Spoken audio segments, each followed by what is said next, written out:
Ya, pemirsa, kembali jumpa dalam podcast bersama dengan saya, Pendeta Johan Subagio. Sekali lagi dari tempat ini saya sampaikan salam Pancasila, Rahayu, Shalom, Om Swastiastu, Namo Buddhaya, Assalamualaikum warahmatullahi wabarakatuh. Pemirsa, di sini kita kehadiran tamu, yakni Gus Aan Ansori. Beliau datang jauh-jauh dari Jombang. Beliau merupakan S2 Magister di bidang hukum agama Islam. Kali ini Gus, kita akan ngobrol persoalan yang sebenarnya sudah lama di masyarakat dan umum, tetapi kemudian akhir-akhir ini menjadi sesuatu yang cukup viral, yakni pernikahan beda agama. Iya. Nah, padahal kan kalau kita lihat bersama banyak ya contohnya di masyarakat. Ya, katakan saja seperti Mas Menteri Nadiem dengan istrinya. Iya, Kemudian betul. kalau zaman dulu ada artis Ibu Lydia Lydia Kandou sama beserta Jamal suami. Mirdad. Nah, ini menarik ya, karena kalau kita bicara di dalam era perspektif Gen Z, nampaknya bagi mereka religion fluid atau perbedaan agama itu biasa. Tetapi kan bagi generasi yang lebih senior, katakan awal-awal milenial atau baby boomer, itu kan mungkin dirasa sesuatu yang ini ya, perbedaan dia kalau kita ngomong di Indonesia.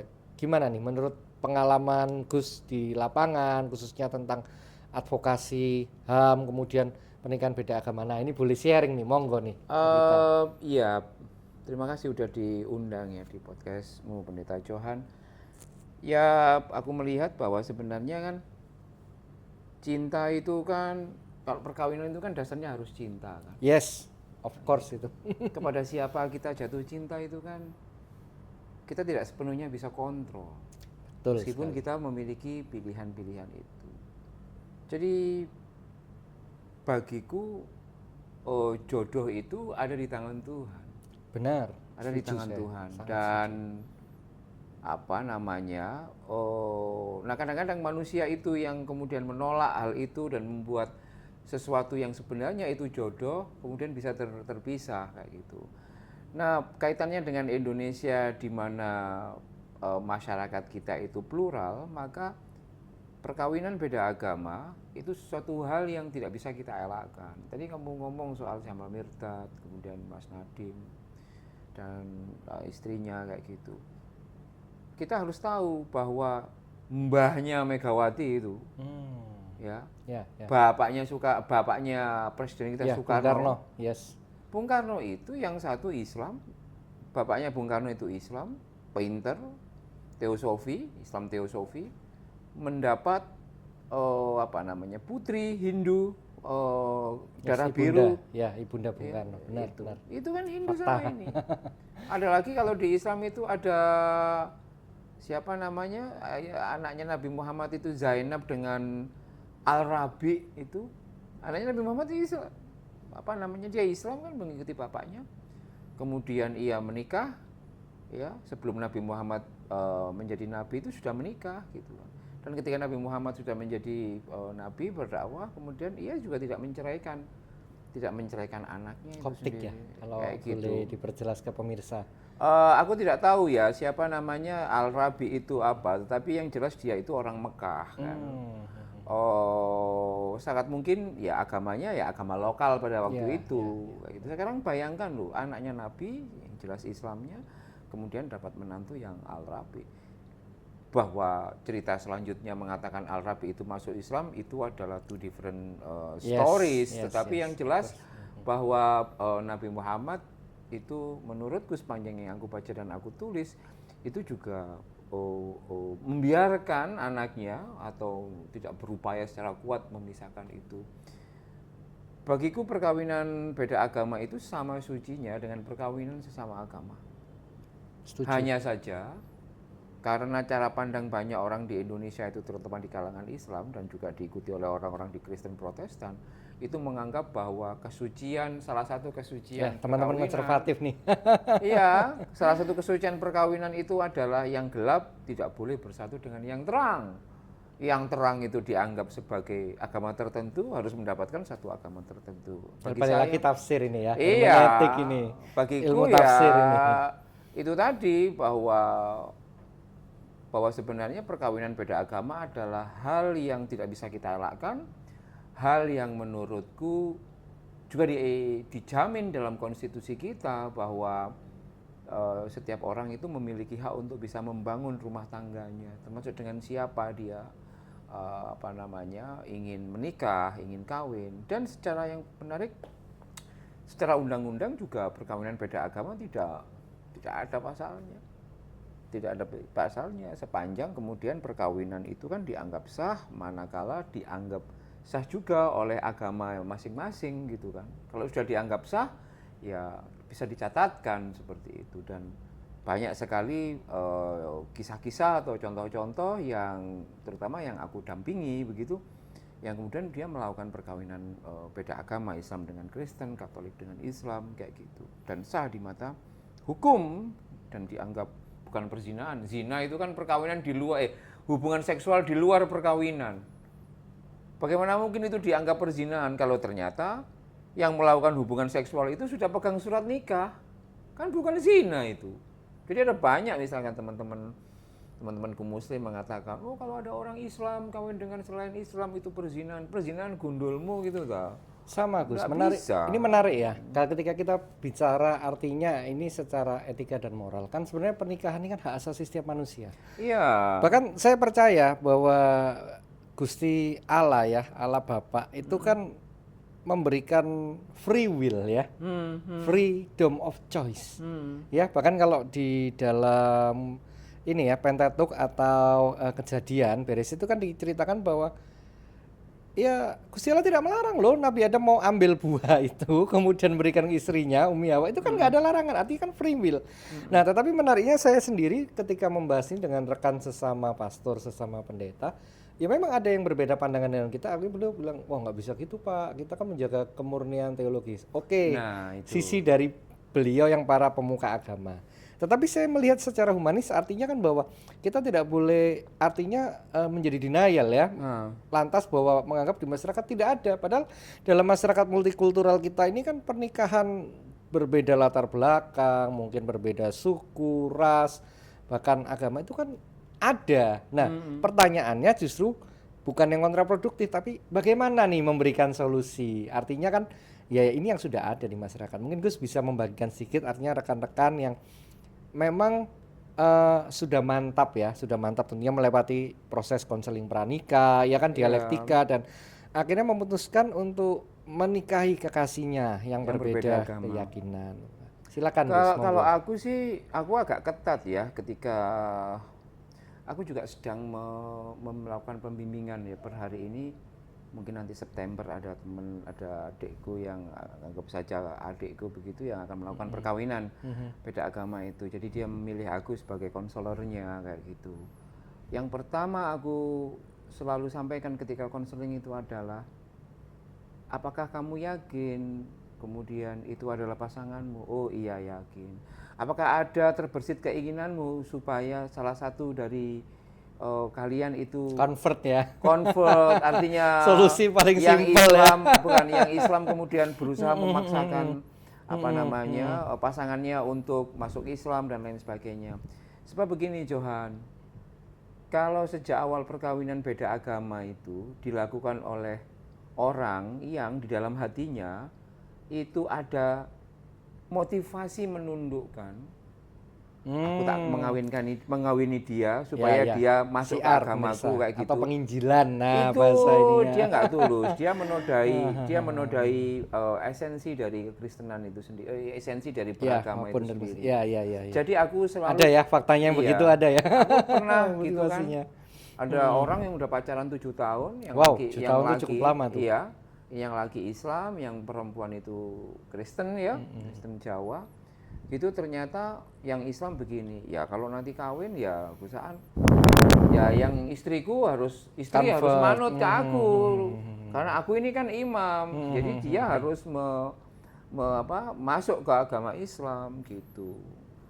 Terus aku nanya ke yang saya jadi teringat yang Sesuatu fakta, ini teman saya sendiri pemirsa. Jadi menarik ya, kalau kita bicara tentang agama Samawi atau Abrahamik itu kan dari Timur Tengah ya.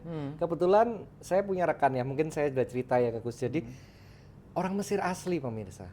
Ibundanya tuh Koptik Kristen, bapaknya Muslim. Tapi keluarga ini damai-damai aja dan bahkan akhirnya mereka membebaskan untuk anak-anaknya memilih dan pilihan mereka ada pada free thinker. Artinya hidup mereka lebih ke sekuler ya. Jadi tidak terlalu dengan simbol-simbol ataupun ritual ini agama. Kan menarik ya. Padahal kalau kita kan di sini kan tiga agama Abraham itu kan selalu kiblatnya kan ke Timur Tengah ya. Tapi di sana justru ada sebuah freedom of choice kan begitu. Dan itu udah biasa ternyata di masyarakat Mesir seperti itu. Betul, betul. Silakan monggo ada menambah lagi Iya, cerita tadi. itu Lanjut juga. ya. Jadi yang pertama yang aku apa namanya, aku pastikan ke mereka adalah tidak boleh ada satupun yang punya intensi yang jahat untuk mengkonversi ininya, kayak gitu. Baru ketika mereka sudah oke, maka kita cari cara gitu kan, cari cara begitu. Ada beberapa cara, misalkan yang pertama itu keluar negeri, kawin di sana, Ya, dicatatkan itu di sering saya sana, dengar terus tuh. kemudian ke sini tinggal dilaporkan saja dan itu pun tidak mudah, apalagi berbiaya mahal begitu. Cara yang kedua itu adalah cara yang konversi untuk sementara. Ini yang sangat banyak. Jadi mereka kawin, kemudian menikah misalkan di gereja, kayak gitu. Untuk sementara dia ganti agamanya begitu, sama-sama kolom KTP agamanya sama. Kemudian ketika keluar surat kawinnya, kemudian mereka balik lagi. Atau dengan menggunakan cara Islam, misalkan masuk dulu ke Islam nanti kayak gitu. Di strategi yang ini tadi yang aku omongkan itu dicerca banyak orang. Oh, kamu berarti mempermainkan agama. Nah ini lucu Gus Aku nih. mempermainkan agama. Kalau kayak gitu. ada terminologi mermainkan agama ya pemirsa. Ini fakta sih. Maksudnya gini. eh Kalau kita bicara fakta ya, seperti misalnya vonis dokter. Oh, bapak ini sakit. Ya itu fakta. Tapi kalau kita melihat Bible ya, Injil, Gospel firman Tuhan bahwa Bilur Yesus menyembuhkan. Nah, itu kan iman ya, kita percaya berarti ada solusi kan begitu. Nah, ada fakta juga menarik. Jadi saya punya rekan ya, beliau ini hamba Tuhan, pendeta resmi. Tapi secara KTP dengan istrinya beliau Konghucu.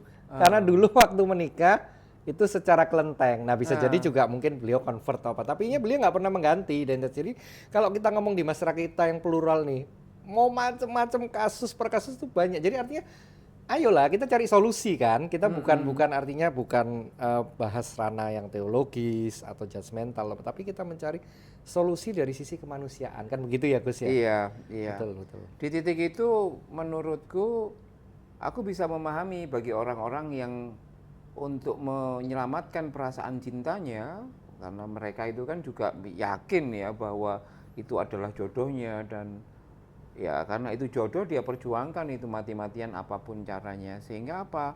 Sehingga yang awalnya harusnya pemerintah itu memfasilitasi itu tapi kok ternyata malah menghambat, sehingga mereka mengambil tindakan untuk melakukan dalam tanda petik penyelundupan hukum, berpura-pura konvert dan lain sebagainya. Bagiku tidak ada satupun yang merasa terhina. Artinya klaim bahwa ketika orang konversi untuk sementara supaya perkawinannya itu dianggap sedang mempermainkan agama, tidak. Justru agama sedang dipermainkan oleh pemerintah dengan cara melarang perkawinan beda agama atas nama agama. Jadi yang mempermainkan itu sebenarnya bukan pasangan itu. Ya, ya. Yang mempermainkan Rulesnya, itu ya, mempermainkan itu adalah Yes. oknum aparat yang tidak memberikan hak bagi orang untuk melakukan perkawinan beda agama. Jadi aku tidak setuju kalau pasangan yang berkonversi itu dianggap sedang menghina. Tidak, mereka itu sedang menyelamatkan cintanya. Dan di Indonesia pindah agama itu bukan sesuatu yang bersifat pidana. Iya kan biasa itu fenomena umum di masyarakat. Gitu. Bahwa secara teologis itu mungkin dianggap menghina salah satu agama, ya itu kan tafsirmu saja. Yes. Wong itu nggak menghina kok dianggap menghina. Yang penting bahwa secara hukum tidak ada pasal yang melarang orang itu untuk pindah agama. Malah ngapunten ya Gus ya. Iya. Ini setahu saya ini ya pemirsa. Artinya bisa subjektif ya. Tapi kan faktanya di lapangan, bahkan mungkin nggak sedikit ya, kita lihat fenomena yang baik murtadin maupun mualaf. Ternyata karena cinta, Iya. karena dia ingin mempertahankan pasangannya. Iya, dan aku Jadi sangat itu kan bisa biasa. memahami. Aku sangat bisa memahami. Aku sendiri kan kawinku seagama kan. Mm-mm. Tapi bukan berarti aku menganggap bahwa jalan kebahagiaan itu harus perkawinan satu agama. Yes. Gitu. Kan biasanya kan begini orang, oh nggak boleh kawin beda agama. Nanti pasti mereka nggak bahagia. Gitu. Yang seagama nggak bahagia juga banyak ya. Kalau misalkan keputusan pelarangan model perkawinan itu didasarkan pada ketidakbahagiaan, maka justru aku ingin mengatakan salah satu indikator ketidakbahagiaan itu kan perceraian Tuhan. Yes, yes, yes. Sekarang kalau kamu ke pengadilan agama itu, Ya, seagama. itu berapa ratus, berapa ribu seagama itu tuh yang melakukan perceraian. Berarti sudah cukup data fakta hukum bahwa perkawinan yang seagama itu tidak jaminan bahagia. tidak banyak membuat orang tidak bahagia, banyak membuat orang bercerai. Harusnya dilarang perkawinan sesama agama itu. Loh, enggak, ini kalau Ya, kita bicara fakta logikanya hukum kan nih. gitu Ya. loh.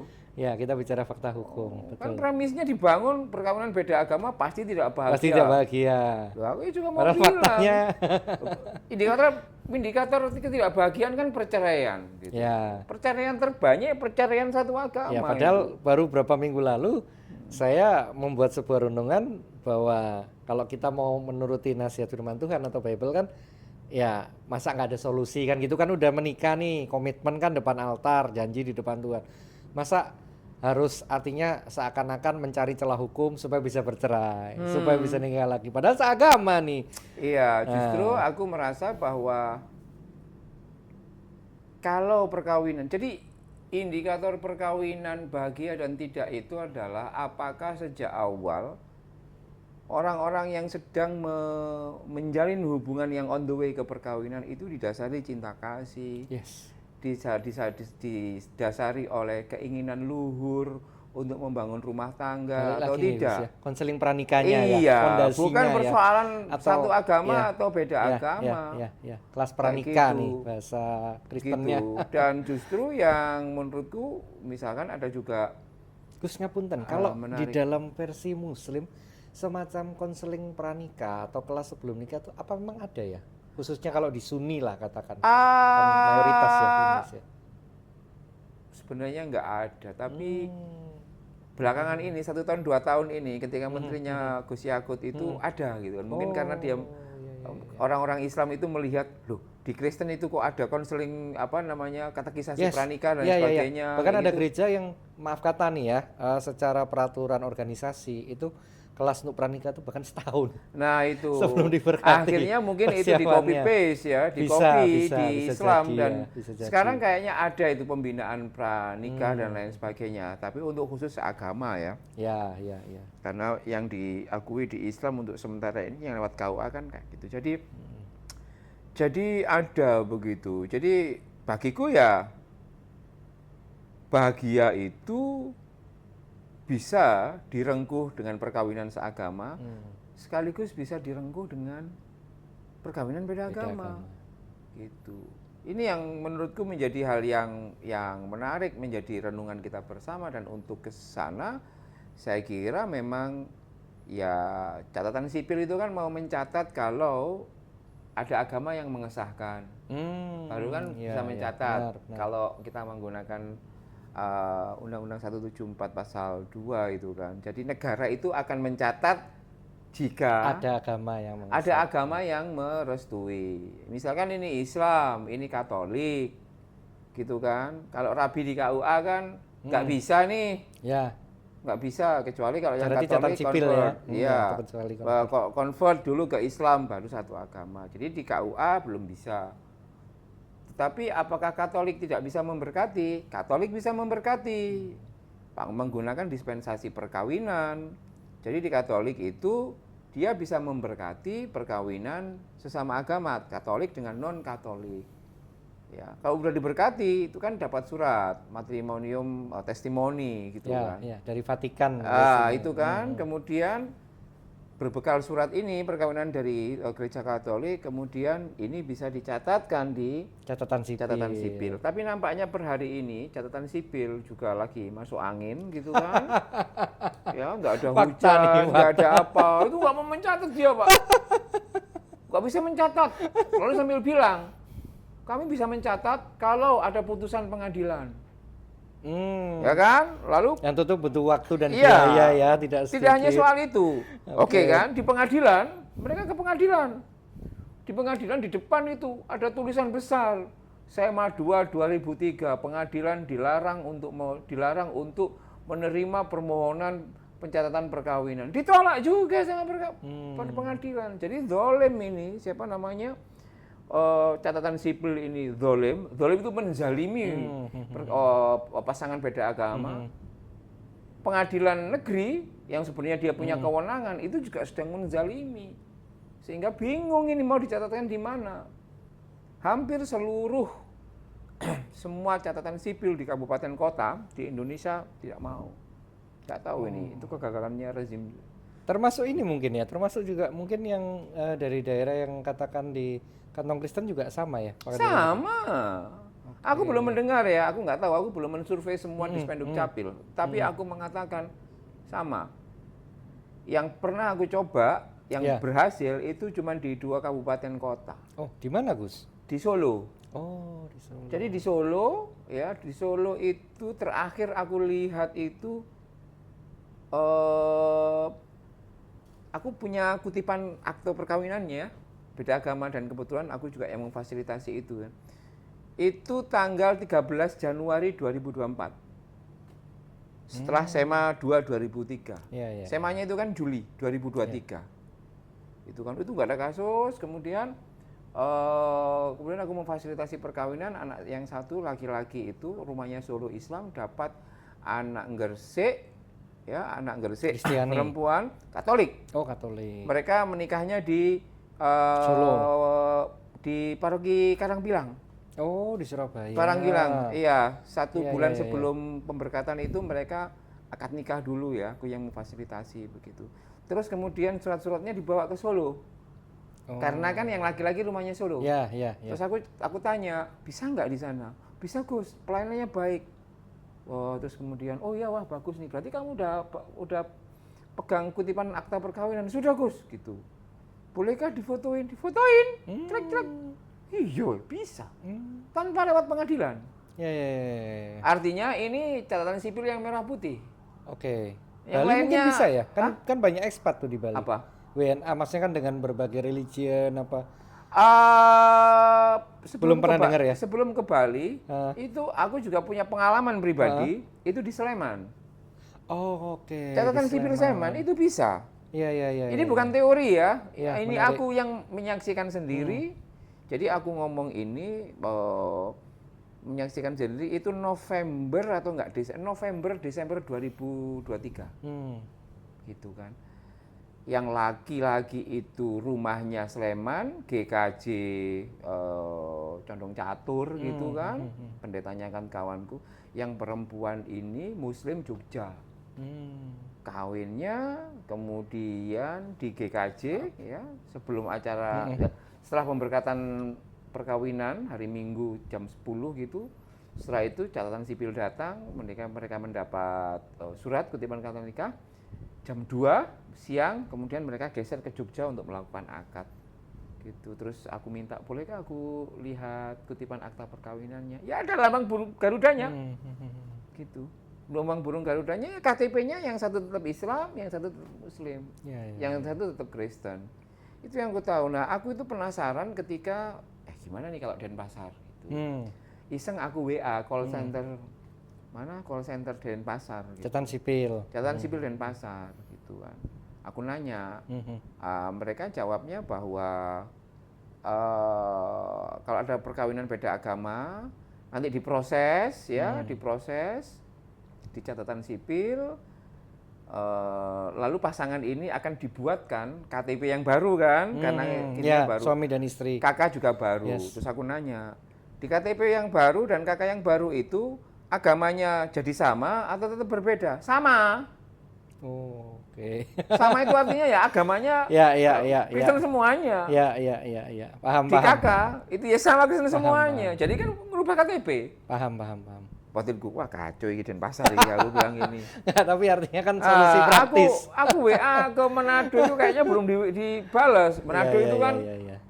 Iya, kota toleransi cukup tinggi, toleransi angka kan. toleransi cukup tinggi, betul, betul. Kalau toleransinya masih omon-omon gitu kan ya susah. Toleransi itu Iya, birokrasinya iya, iya, toleran iya, iya. nggak gitu. Betul, betul, Jadi betul. bagiku, menurutku kota yang paling toleran dalam aspek perkawinan, indikatornya ya perkawinan beda agama. Bisa nggak kotamu, kabupatenmu itu catatan sipilnya kawin beda agama bisa gitu kan.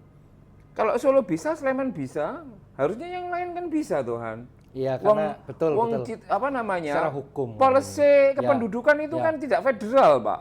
Ya, ya, ya. Iya dong, kita negara kesatuan nih Republik Iya Indonesia. kan? Betul. Federal itu Betul. enggak sekarang. Di sini bisa, di sana enggak bisa. Loh, ini ya apa ora ono kan ya ngawur gitu. Iya. Jadi itu problemnya ya, dan aku kira problem yang selanjutnya adalah aku belum banyak menemukan sinode-sinode di Protestan itu yang juga pro terhadap perkawinan beda agama. Gitu kan. Jadi mereka masih nutup pintu sama kayak di Islam. Jadi podo ae wong Islam karo banyak denominasi itu kan.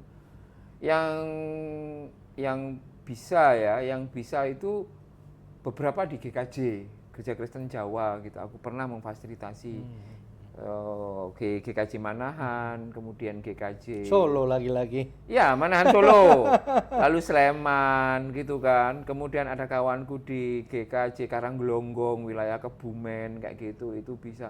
Salatiga juga bisa memfasilitasi begitu. Sebagian GKI kayak gitu. Aku sih berharap Tapi makin kalau banyak- GKI banyak ya. apakah putusan dari pendeta atau lewat rapat majelis dulu? Mereka asisi pengalaman aja nih kita bicara. Aku fakta belum ya, nih. tapi setahu ada satu GKI di wilayah Jawa Timur yang konon kabarnya itu bisa Menerima kayak gitu, ya. menerima kayak gitu. Dan ya aku percaya soal itu, tapi aku belum punya pengalaman langsung ya. Sebagaimana aku di GKJ itu sendiri. Aku sih berharap AKBP, GEMIM, GEMIT, lalu kemudian Germasa, bukan Germasa, apa namanya, HKBP, GKPS, terus kemudian GKPB, banyak lah, GKJW Iya, gitu. iya, iya. Ini PR Tolonglah, panjang ya, ini ya tolonglah dibuka dialektika ini ya. pintu kalian. Jangan terlalu ketakutan bahwa kalau kemudian meratifikasi perkawinan beda agama nanti kemudian menjadi kehilangan banyak pengikut. Ya jangan senaif itu kayak gitu kan. Menurutku itu sih, Johan. Iya, karena padahal kalau kita mau bicara tentang pernikahan, kita bicara tentang keluarga. Sebenarnya bahkan itu kan ritual ya. Sebenarnya perjuangan dari sang pasangan ini baru dimulai ketika mereka menjadi suami istri dan membangun keluarga yang baru, ya kan, membesarkan anak-anak, ataupun mungkin pilihannya child free, tapi justru this is the real life-nya kan begitu.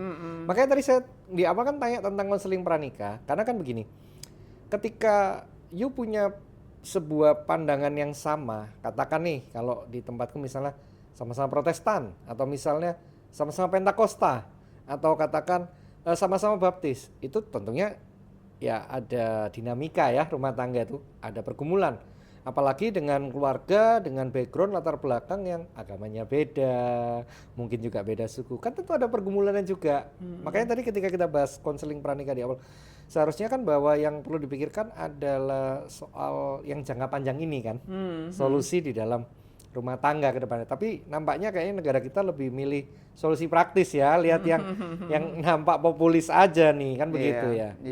Iya kayak gitu. Ya aku berharap hak-hak warga Indonesia yang ingin kawin beda agama itu juga jangan dihambat gitu. Jadi negara itu harus fair, harus netral. Tidak boleh ia digunakan oleh sekelompok orang karena doktrin tertentu kemudian digunakan oleh sekelompok orang untuk menghambat hak orang lain. Itu enggak boleh kayak gitu. Enggak boleh itu kan. Kalau nggak suka dengan perkawinan beda agama, ya jangan lakukan, mungkin jodohmu nggak di situ. Tapi nggak boleh nutup hak orang lain nggak dong. boleh nutup hak orang Kan free will itu. lain, kayak Betul. gitu. Betul. Sehingga apa? Negara harus sadar bahwa Ya, mengayomi salah ya. gitu kan, jangan dihambat. Catatan sipil harus dibuka gitu kan. Jangan apa namanya? Jangan kemudian ikut-ikutan menjadi apa pikirannya pendek, sempit dan dimanfaatkan oleh segelintir orang, kelompok mayoritas yang memang apa tidak cukup Pancasilais lah saya melihatnya kayak gitu. Itu menurutku. Ya, PR toleransi ini jalannya masih panjang nih Iya ternyata. itu. Karena kita bicara tentang fakta di lapangan. Tapi satu hal yang pasti, saya cuma ingin tutup dengan ini, Bapak Ibu Saudara. Kan Tuhan Yesus itu kan mengajarkan kita, Gusti Yesus sederhana banget, ya kan, bahwa kita ini mengasihi manusia, apapun backgroundnya, latar belakang, dan apapun putusan dan pilihannya. Malah kalau mau ngomong ekstrim, bahkan Gusti Yesus mengajarkan orang berdosa pun kita kasihi pribadinya. Oke, kita nggak setuju dosanya, tapi persennya kan kita kasih. Jadi kalau free will orang, ya kita nggak berhak maksa dong. Kenapa? Karena Anda dan saya kan kita ini bukan Tuhan ya, kita ini bukan Gusti. Mungkin harapan kami ya seperti ini, podcast ini boleh menjadi refleksi kita bersama bahwa kita ini sebagai manusia, apa ya hak kita menghalangi hak orang lain ya, bisa saya simpulkan gitu ya Iya, Gus ya. betul sekali. Ya, terima kasih banyak Gus. Sama-sama Pendeta Sugeng Johan. Dalu. Ye, Oke sami-sami. pemirsa, Tuhan berkati. Selamat malam.